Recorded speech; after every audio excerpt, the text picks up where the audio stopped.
তোমরা কি এমসিকিউটা সলভ করতে পারবা? দেখো এমসিকিউতে কি বলা আছে, একজন বালক একটি 20 মিটার ব্যাসার্ধের মাঠে পরিধি বরাবর পরিধির 4/3 অংশ গমন করে, তাহলে তার সরণ কত? চাইছে কি বালকটির সরণ কত হয়েছে। তো শুরুতে যদি আমরা একটি বৃত্তাকার মাঠ কল্পনা করি, এই যে মনে করো একটা বৃত্তাকার মাঠ যার ব্যাসার্ধ হচ্ছে 20 মিটার, এই যে এটা হচ্ছে ব্যাসার্ধ 20 মিটার, 20 মিটার। হ্যাঁ, তো কি বলছে যে ব্যাসার্ধের মাঠে পরিধি বরাবর পরিধির 4/3 অংশ গমন করে, তাহলে এটাকে এই বৃত্তাকার মাঠটিকে যদি 4 ভাগ করি তাহলে দেখো কি হয়।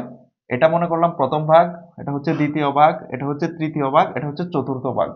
তো কি বলছে 4/3 অংশ পরিধি বরাবর গমন করে। তো এই যে মনে করো বালকটি এই অবধি গমন করছে, প্রথম দ্বিতীয় তৃতীয় 4/3 গমন করছে, অতিরিক্ত রয়েছে চতুর্থ ভাগ। তো কি বলছে যে এতটুকু গমন করার পর তার সরণ কতটুকু হয়েছে। এখন দেখো ফিজিক্সের ভাষায় সরণ বলতে আমরা কি বুঝি? সরণ বলতে আমরা বুঝি এখান থেকে মনে করো এ বিন্দু থেকে বালকটি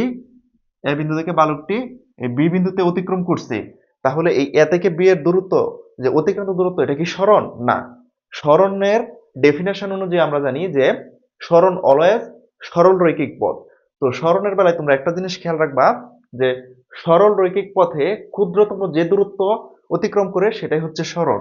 তো অলওয়েজ সরণ হচ্ছে সরল রৈখিক পথ, সরণ অলওয়েজ সরল রৈখিক পথ। তো সরণের বেলায় এক্ষেত্রে কি ঘটনা ঘটবে, এ বিন্দু থেকে বি বিন্দুতে বালকটি আসলেও তার কিন্তু অ্যাকচুয়াল সরণ হয়েছে সরল রৈখিক পথে এবং ক্ষুদ্রতম পথ। তো এখান থেকে ক্ষুদ্রতম পথ এ থেকে বি বিন্দুতে কোনটা হবে? এ থেকে বি বিন্দুতে ক্ষুদ্রতম পথ হবে যে এটা, বুঝতে পারছো? এই যে এটা হবে এ থেকে বি বিন্দুতে ক্ষুদ্রতম পথ।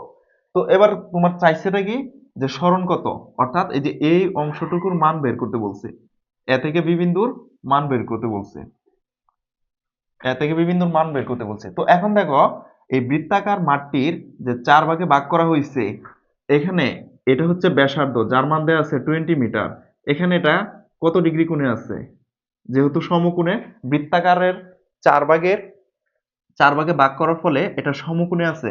তো এখন দেখো এটা একটা কি সমকোণী ত্রিভুজ হয়েছে না, এবং এই যে প্রত্যেকটা ভাগ কিন্তু 20 মিটার, কারণ কি বৃত্তের ব্যাসার্ধ এতটুকু যেহেতু 20 মিটার, এর প্রত্যেকটা ভাগ কিন্তু এক একটি ব্যাসার্ধ। তো এক একটি ব্যাসার্ধর মান হচ্ছে 20 মিটার। এতটুকু তো বুঝতে পারছো?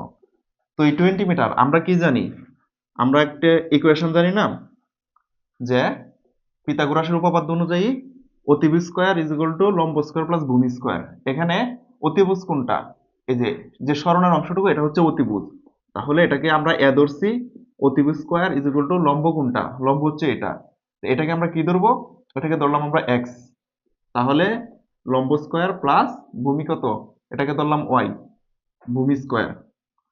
এবার যদি এটাকে আমরা বর্গমূল করি, X square Y square root, যদি মান বসাই এক্স এর মান কত 20, 20 মিটার, 20 মিটার স্কয়ার, ওয়াই এর মান কত, ওয়াই এর মান সেম 20 মিটার। ওকে, তো এবার দেখো ক্যালকুলেশন করলে কত আসে, এটা হয় 400, 400 রুট ওভার, তাহলে এব এর মান হয় ইজ ইকুয়াল টু 28.28। তাহলে এব এর মান কি পাইলাম, সরণ কত পাইলাম 28.28। তো এটা হচ্ছে এই এ থেকে বি বিন্দুর বালকটির যে সরণ, আলটিমেট যে সরণ হয়েছে এটা। তো এই কোয়েশ্চনে মেইন ট্রিক্সটা কোথায়, এই কোয়েশ্চনে মেইন ট্রিক্সটা হচ্ছে তোমরা কি করবা, তোমরা যে ভুলটা করতে পারো এই যে এ থেকে বি বিন্দুর যে দূরত্ব তোমরা এটা বের করে ফেলবা। তোমরা এটা পরিধি আকারে 2 পাই আর, যে বৃত্তের পরিধি 2 পাই আর, তোমরা এটা দিয়ে এই পরিধি মানটা বের করে ফেলবা, ফলে তোমাদের ম্যাথটা কিন্তু ভুল। আসলে অ্যাকচুয়াল সরণ তো আমরা দুইটা কন্ডিশন জানি, সরল অলওয়েজ সরল রৈখিক পথে হবে এবং ক্ষুদ্রতম পথ অনুসরণ করতে হবে। তো সেই হিসাবে বালকটির সরণ হচ্ছে 28.28 মিটার।